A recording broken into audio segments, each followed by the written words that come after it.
In a world that existed 2,000 years ago, ancient writers meticulously crafted a list of the most magnificent structures known to mankind. These impressive creations came to be known as the Seven Wonders of the Ancient World. However, despite their imposing presence in the past, all but one of these wonders now lie in ruins.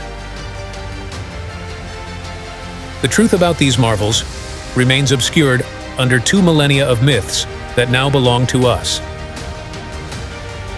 Join us as we unravel the layers of history and embark on a quest to unveil the mysteries of these extraordinary wonders, which once stood as the pinnacle of human achievement.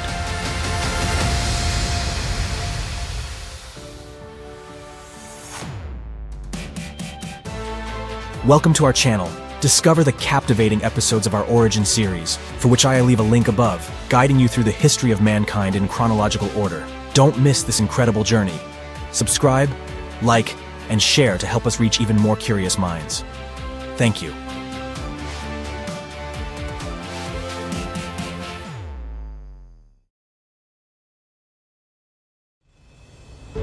In northern Egypt, on the western bank of the Nile River, around 2560 BC, the only one of the 7 wonders that still exists would be built.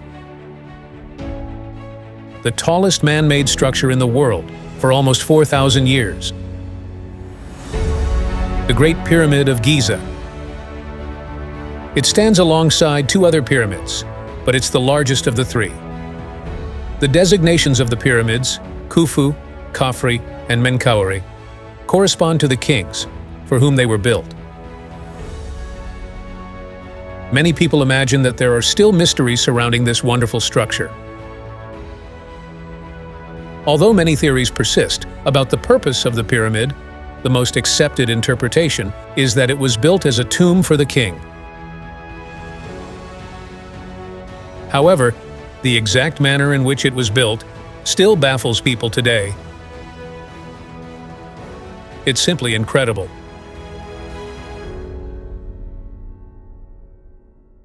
Until the completion of the Eiffel Tower in 1889, this was the tallest man-made structure on Earth.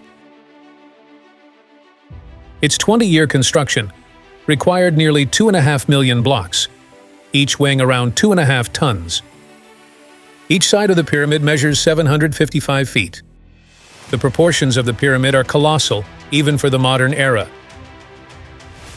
The original height, from base to summit, was about 482 feet, although time has worn the height down to about 455 feet. The length of each side at the base averages about 756 feet, with an accuracy of just a few meters. Its sides are precisely oriented to the 4 cardinal points of the compass. During its 20-year construction period, over 2 million stone blocks were crafted to create this nearly 6 million-ton monolith. A masterpiece of technical skill and engineering prowess.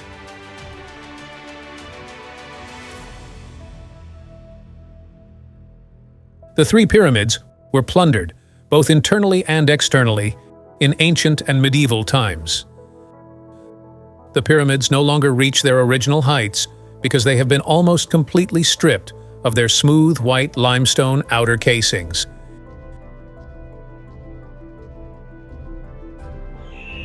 Near each pyramid, a mortuary temple was built, which was connected via a causeway to a valley temple.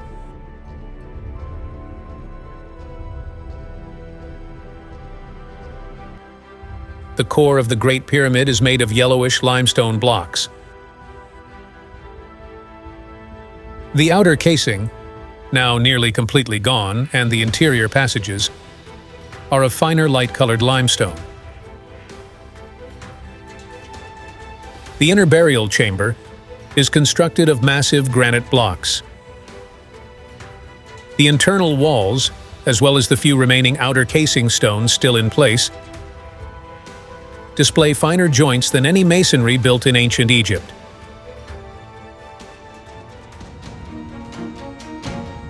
The entrance to the Great Pyramid is on the north side, about 60 feet above ground level. From there descends a sloping corridor through the interior masonry of the pyramid, penetrates the rocky ground on which the structure rests, and terminates in an unfinished underground chamber. The question of how the pyramids were built has not received a wholly satisfactory answer. The most plausible is that the Egyptians employed a ramp system made of brick, earth, and sand, which increased in height and length as the pyramid rose. Stone blocks were hauled up the ramp using sledges, rollers, and levers. According to the ancient Greek historian Herodotus, the Great Pyramid required the labor of 100,000 men. This figure is believable given the assumption that these men, who were agricultural laborers, worked on the pyramids only when there was little work to be done in the fields. That is, when the Nile River was flooded. However, by the late 20th century, archaeologists found evidence that a more limited workforce may have permanently occupied the site rather than seasonally. It was suggested that as few as 20,000 workers, with support staff, would have been sufficient for the task. In the late 1980s and 1990s, excavations around the pyramids revealed workers' districts that included bakeries, storage areas, workshops, and small tombs for workers and artisans. There abound so-called New Age theories about its construction, aiming to explain the advanced technology required for the structure, citing extraterrestrials and their imagined frequent visits to ancient Egypt. These theories continue to advance, despite the growing body of evidence demonstrating that the pyramid was built by the ancient Egyptians, using technological means that were likely so common to them that they didn't feel the need to record them.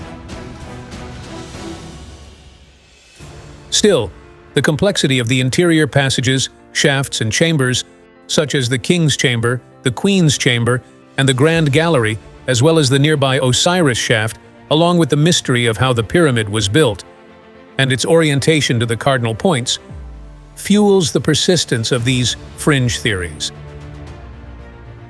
Another persistent theory about the monument's construction explains that the Great Pyramid was built on the backs of slaves. The pyramids of Giza and all other temples and monuments in the country were built by Egyptians who were hired for their skills and compensated for their efforts. The workers' dwellings at Giza were fully excavated and documented in 1979 by Egyptologists. But even before this evidence came to light, documentation from ancient Egypt supported payment to Egyptian workers for state-sponsored monuments, offering no evidence of forced labor by a slave population. Egyptians from across the country worked on the monument for various reasons, to build an eternal home for their king that would last for all eternity.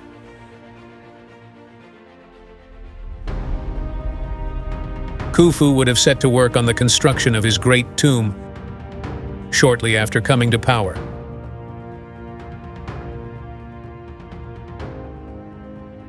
The first step in building a pyramid, after deciding on the best location, was to organize crews and allocate resources.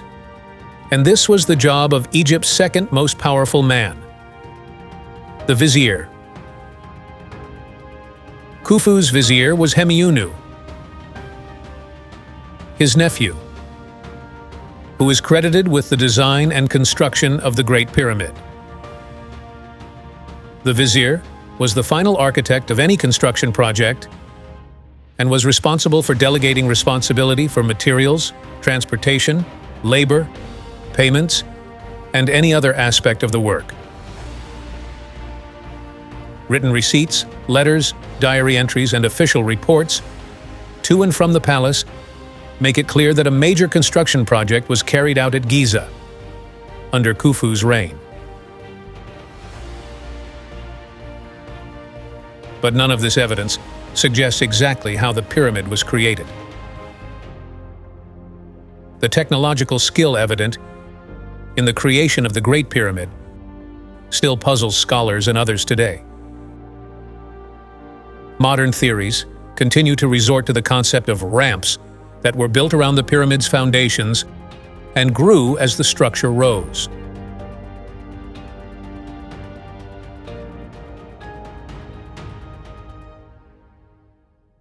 But a much more satisfactory possibility for explaining the method of construction lies just below the monument. The high water table of the Giza Plateau. Engineer Robert Carson, in his work The Great Pyramid, suggests that the pyramid was built using hydraulic power. Carson also suggests the use of ramps, but in a much more convincing way. The interior ramps could have been supplemented with hydraulic power from below and lifts from above. In this way, they could have moved the stones throughout the interior of the pyramid. And this would also explain the shafts and spaces found in the monument, which other theories have not been able to fully explain. Once the interior was completed, the entire pyramid was covered in white limestone that would have gleamed brightly and been visible from all directions for miles around the site. When completed, the Great Pyramid must have seemed the most astonishing creation the Egyptians had ever seen. Even today, in its greatly deteriorated state, the Great Pyramid inspires awe. The size and scope of the project are literally staggering. All this effort was aimed at creating a great tomb for the king, who, as a mediator between gods and people, was thought to deserve the best of tombs. Theories about the original purpose of the Great Pyramid range from the fanciful to the absurd.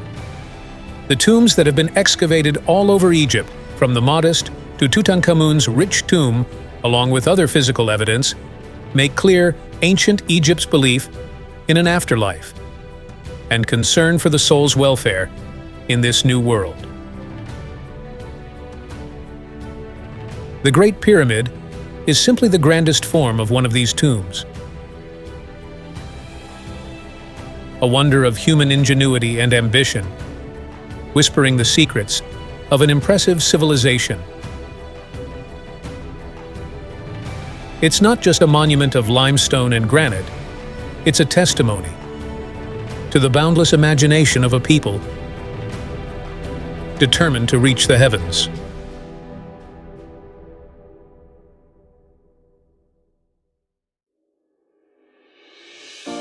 Across the Bosphorus on the western coast of Asia Minor, one could visit a sacred and magnificent structure. The rulers of the Persian, Macedonian, and Roman empires revered its sanctity and enriched its splendor. This particular praise is reserved for none other than the Temple of Artemis in Ephesus, an ancient city in what is now western Turkey. This temple was so magnificent that it made Philo of Byzantium say, "I have seen the walls and the hanging gardens of ancient Babylon, the statue of Zeus at Olympia, the Colossus of Rhodes, the mighty work of the high pyramids, and the tomb of Mausolus. But when I saw the temple of Ephesus rising to the clouds, all these other wonders were eclipsed."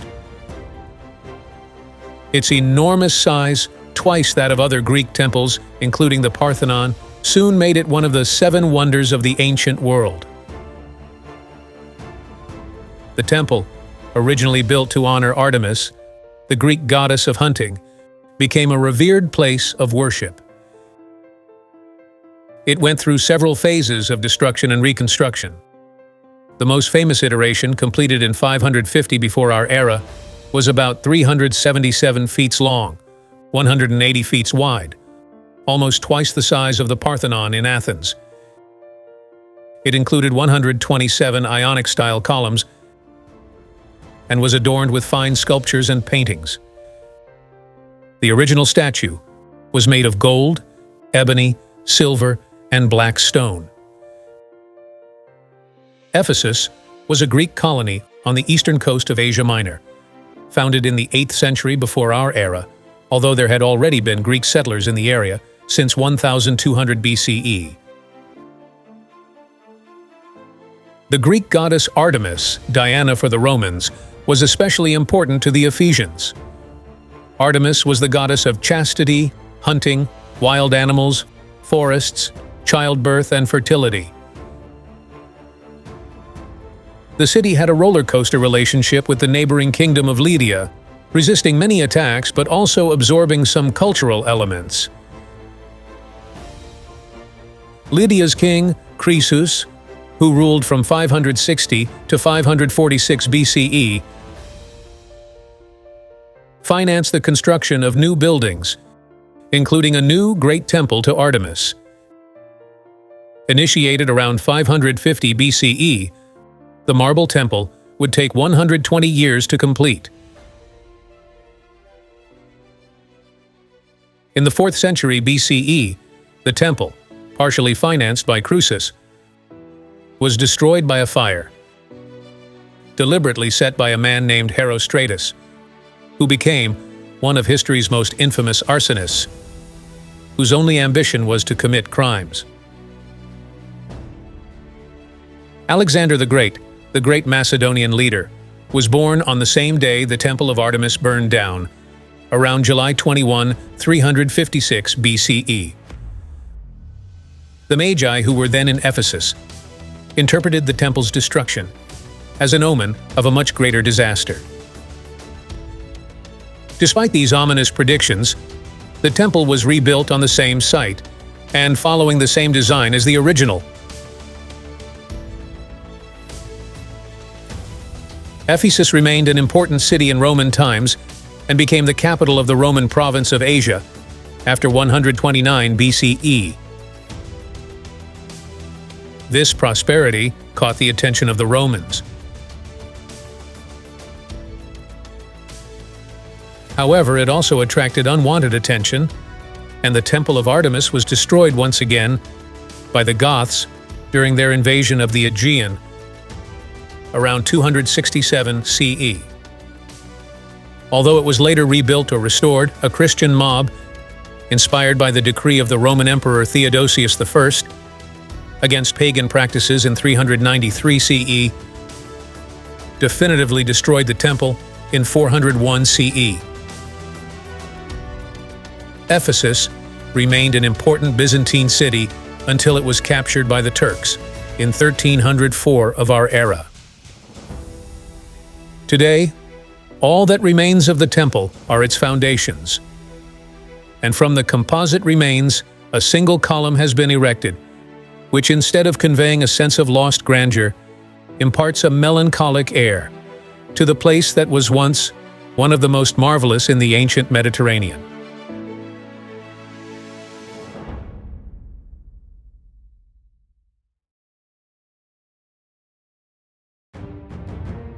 "2,300 years ago, this was the island of Pharos, an island off the port of Alexandria, the busiest port in Egypt for over 2,000 years, since Alexander the Great had founded the city that would bear his name in 331 BCE. And there, a lighthouse would be erected. Considered a technical masterpiece, it served as a model for all later lighthouses. It was the Lighthouse of Alexandria. Thanks to its two natural harbors in the Nile Delta, the city of Alexandria thrived as a commercial port under the Ptolemaic dynasty that ruled Egypt between 305 and the year 30 BCE, and throughout antiquity. Since its foundation, it was destined to be the largest and most modern metropolis in all of antiquity. It would be inhabited by up to 1 million people. It was one of the most cosmopolitan cities in the ancient world, a city that housed all the knowledge of the world, all the scientific treatises, all the works of literature and flights of philosophical fantasy, a place where writers, artists, and scientists gathered to debate and pioneer thought. Alexandria educated some of the brightest minds ever known. Eratosthenes, Pythagoras, Hypatia, Herophilus, and many others. Centuries of knowledge, the seeds of our current culture, were sown in the halls of the library or in the Museum of Alexandria. Compared to the ancient cities of Athens or Corinth, Alexandria would be a city like New York, compared to Paris or London. Greeks arriving in Alexandria were impressed. It had several main streets. Its most famous artery was the Canopic Way, which was flanked by sumptuous buildings, houses, and temples. But to explore everything about this dazzling city of antiquity, I leave you a link above to a spectacular documentary about Alexandria. Today, more than 4 million people live in modern Alexandria. But in this modern city, it is hard to find traces of the early Ptolemaic age. It had long been believed that nothing remained of that glorious city, until one October day in 1995, the colossal statue of one of its early kings emerged from the waters of the port. The excitement this find elicited was enormous.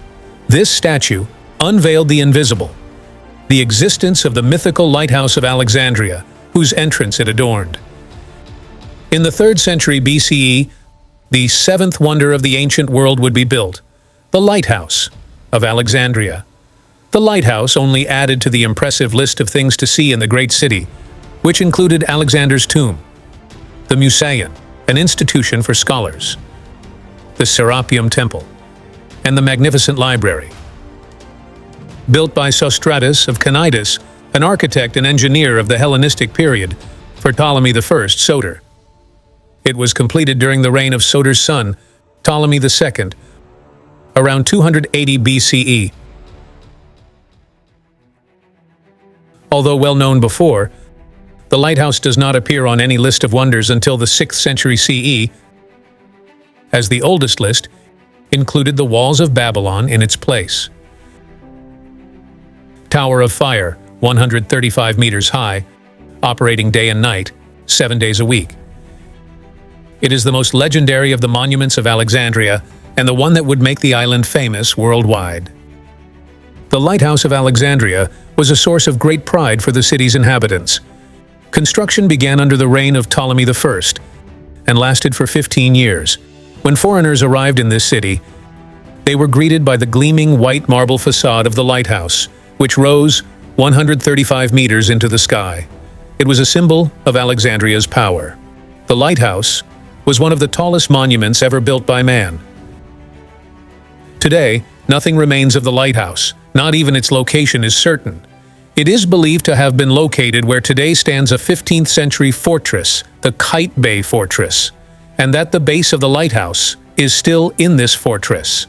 Archaeological excavations on the seabed have uncovered many blocks of the ancient building.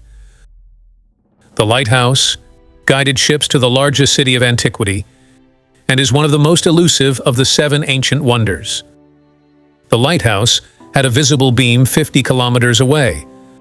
The beautifully constructed Tower of Fire would illuminate the world for 17 centuries, and its square, octagonal, and new cylindrical structure would become a model for the new lighthouses of the Mediterranean coast. The location of the lighthouse wasn't just luck. It's part of a groundbreaking scientific theory.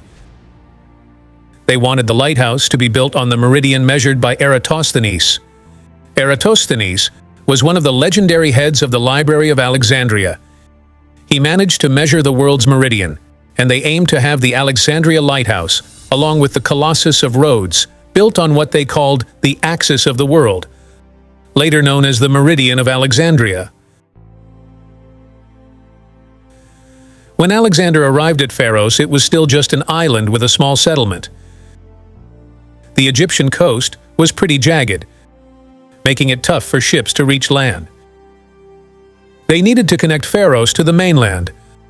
So Alexander ordered the construction of a causeway stretching nearly a mile long. Pharos Island wasn't completely separate from the mainland actually. It was connected by a natural sandbank and sediment accumulation brought there by the waves. Alexander's engineers used the sandbank connecting both regions. They supported it with embankments and built their causeway on top, a surface later covered with stone pavement. This connected the port of Alexandria and Pharos Island with a bridge 1,200 meters long and 200 meters wide, creating two harbor basins for commercial and military ships. They called this dike the Heptastadium. Most sources agree that the lighthouse tower was white and had 3 floors. The lowest was rectangular, the middle one octagonal, and the upper one round. Historical records also mention the presence of a statue of Zeus Soter at the top. Modern historians have debated the tower's height, with estimates ranging from 100 to 140 meters, which would have made the lighthouse the second tallest architectural structure in the world, after the pyramids of Giza. At the top of the tower, a fire was maintained, probably burning oil since wood was scarce, to make it visible at night. The flame and several other points related to the lighthouse are mentioned in the writings of Pliny the Elder, the Roman writer of the 1st century CE. The lighthouse also appeared in mosaics and sarcophagi throughout antiquity, confirming its widespread fame. Alexandria continued to thrive as part of the Roman Empire, being the second most important city in the Roman world and the most important port in the Eastern Mediterranean. The lighthouse was the site of one of the key chapters in Julius Caesar's history. In 48 BC, gaining control of the lighthouse was strategic for Caesar, helping him subdue the armies of Ptolemy XIII. The Lighthouse of Alexandria suffered severe damage from earthquakes in 965 CE, as well as in 1303 CE and 1323 CE. The lighthouse disappears from historical records after the 14th century, presumably finally toppled by another earthquake sometime in the 30s CE. For over 1,500 years, the Lighthouse of Alexandria safely guided sailors to the city's port. What's left is its legend.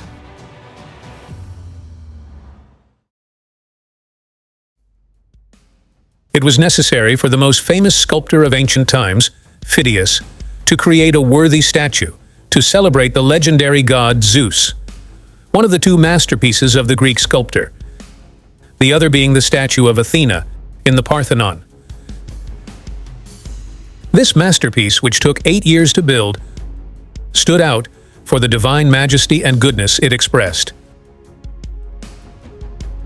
The discovery in the 1950s of the remains of Phidias's workshop in Olympia confirmed the statue's construction date, around 430 BCE. Located in the Temple of Zeus in Olympia, in western Greece, the statue was 12 meters high and showed Zeus seated on a throne covered in gold, precious gems, ivory, and ebony. Zeus held in his right hand a statue of Nike, the goddess of victory. In his left hand, he held a scepter, topped with an eagle. The sculptor's inspiration for this grand project was Homer, and specifically verses 528 and 530 of the Iliad. In these particular passages, he speaks of an austere Zeus, whose head movement shaped Mount Olympus.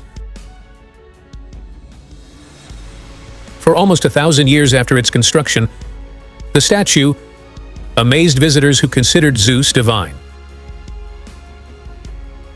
However, when the Roman Empire instituted Christianity as its state religion, in 391 CE, the first laws implemented by Diadochi led to the decline of the sanctuary. The temple, was destroyed in 426 CE, and the statue, of which no exact copies survive, would have been destroyed 50 years later, in a fire in Constantinople, in present-day Istanbul, where it had been moved.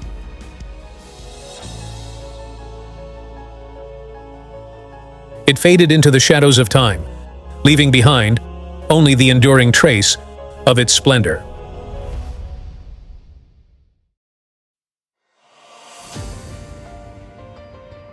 The Hanging Gardens of Babylon were the legendary gardens that beautified the capital of the Neo-Babylonian Empire, built by its greatest king, Nebuchadnezzar II, who reigned from 605 to 562 BCE. They are the only wonder of the ancient world whose existence is disputed among historians. Some scholars claim that the gardens were not in Babylon, but in Nineveh, the capital of the Assyrian Empire, while others stick to ancient writers and hope that archaeology will provide positive evidence. Still, others believe that the gardens are simply a product of ancient imagination. Babylonian archaeology and ancient Babylonian texts are silent on the matter. But ancient writers describe the gardens as if they were in the capital of Nebuchadnezzar and still existed in Hellenistic times. The exotic nature of the gardens, compared to the more familiar Greek elements of the list, and the mystery surrounding their location and disappearance, have made the Hanging Gardens of Babylon the most captivating of all the seven wonders. Babylon, located about 80 kilometers south of present-day Baghdad in Iraq, was an ancient city with a history of settlements, dating back to the 3rd millennium BCE. The most important period in the city's history was the 6th century BCE, during the reign of Nebuchadnezzar II, when the city was the capital of the Neo-Babylonian Empire. The empire had been founded by Nebuchadnezzar's father, Nabopolassar, after his victories over the Assyrian Empire. Nebuchadnezzar II would achieve even greater things, including the capture of Jerusalem in 597 BCE. The Babylonian king then set out to make his capital one of the most splendid cities in the world. The Ishtar Gate was built in 575 BCE with its beautiful towers and representations in tiles of real and imaginary animals. A double wall of bricks between 7 and 20 kilometers surrounded the city. It was the largest wall ever built. Then, possibly, he added the extensive pleasure gardens, whose fame spread throughout the ancient world. Herodotus, the Greek historian of the 5th century BCE, describes Babylon's impressive irrigation system and walls, but does not mention any specific garden. The first mention of the gardens in an ancient source is from Berossus of Kos. Many of Berossus's descriptions of Babylon have been corroborated by archaeology. Berossus describes high stone terraces mimicking mountains, and on which many types of large trees and flowers were planted. The terraces would not only have created a pleasant aesthetic effect of hanging vegetation, but also would have facilitated their irrigation. Several other sources describe the gardens as if they still existed in the 4th century BCE, but all were written centuries after Nebuchadnezzar's reign. Strabo, the Greek geographer, describes the location of the gardens next to the Euphrates, which ran through ancient Babylon, and a complicated screw machinery that extracted water from the river to irrigate the gardens. He also mentions the presence of stairs to reach the different levels. There are precedents for large gardens in Mesopotamia that predate those said to have existed in Babylon. There are even representations of them, for example, on a relief panel from the North Palace of Ashurbanipal in Nineveh, who ruled between 668 and 631 BCE.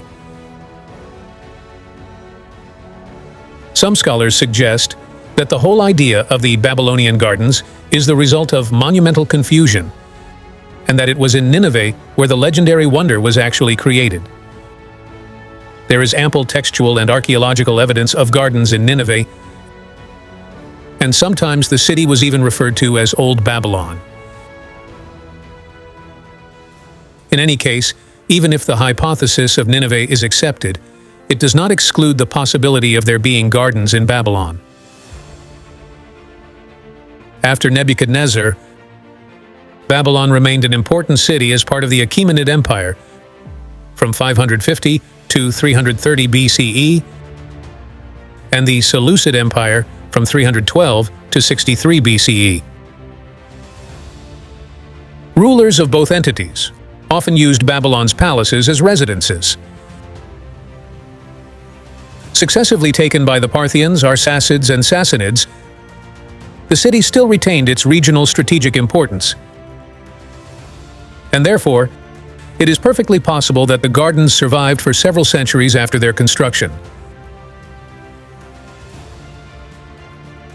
Systematic archaeological excavations began in where ancient Babylon was in 1899, and although many ancient structures have been found, such as the double walls and the Ishtar Gate, there is no trace of the legendary gardens. A series of excavations near the river have revealed large drains, walls, and what could have been a reservoir, all necessary elements for watering the gardens. But they are not definitive proof of the lost legendary wonder. Its existence remains an unresolved enigma. Although the truth remains elusive, the magic of these legendary gardens continues to inspire imagination and admiration to this day.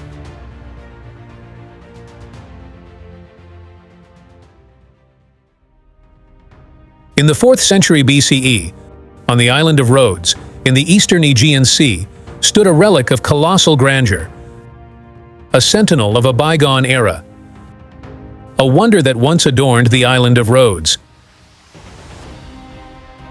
The legendary Colossus. The history of the great statue begins with the death of Alexander the Great and the conflicts among his generals and Macedonian nobles, known as the Wars of the Diadochi. This continued until a deadly, unstable balance of power began to emerge among these factions.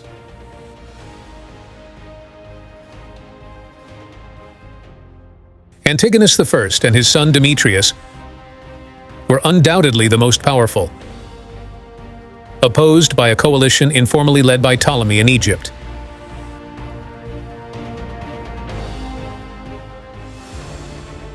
In 307, at the very zenith of Antigonus's power, Rhodes refused to join his war against Ptolemy due to economic relations with the latter. Eventually, this led to the siege of Rhodes by Demetrius. Rhodes survived the siege and then sold Demetrius's siege engines in exchange for funds to create a great monument to their victory. The Colossus. Erected between 292 and 280 BCE by the sculptor Charis of Lindos, with a height of about 33 meters, was an incarnation of both artistic genius and engineering marvel. After 12 years of work, the citizens of Rhodes would see the enormous monument completed.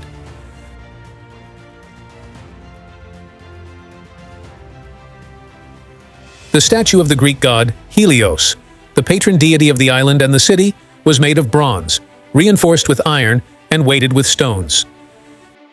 As its name suggests, Colossus, a Greek word meaning something gigantic, the monument was of enormous size. Visitors to ancient Rhodes were greeted by this monument, which, according to some archaeologists, had one hand shading its eyes, as if looking out to sea, searching for signs of invading enemies. Many pictures drawn afterward have shown the Colossus astride, at the entrance of the port of Rhodes, with one foot planted on each side and ships sailing beneath it. Unfortunately, the metal and stone giant didn't stand for long. In 226 BCE, 56 years after its inception, the city in which it stood was tormented by a massive earthquake that broke Helios at the knee and caused it to fall. Ptolemy III, ruler of Egypt at the time, offered to finance a restoration, but the Rhodians refused due to an oracle's prohibition. So, in its collapsed state, the Colossus remained where it fell for 900 years, during which its ruins remained a popular attraction. The fallen Colossus remained in place until 654 CE, when Arab forces attacked Rhodes, broke the statue, and sold the bronze as scrap.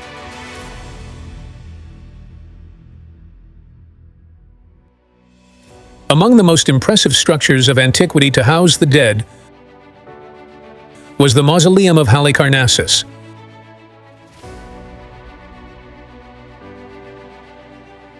The mausoleum was built in Halicarnassus, the capital city of Caria, in southwestern Asia Minor, in the territory of present-day Turkey. It was a huge marble tomb for Mausolus, the ruler of Caria from the Achaemenid Empire of Persia. Mausolus was a satrap of Persia who ruled semi-independently in Caria. By 370 BCE, Halicarnassus was already a thriving ancient city, famous for being the birthplace of the renowned historian Herodotus of the 5th century BC, with a history dating back to the Bronze Age.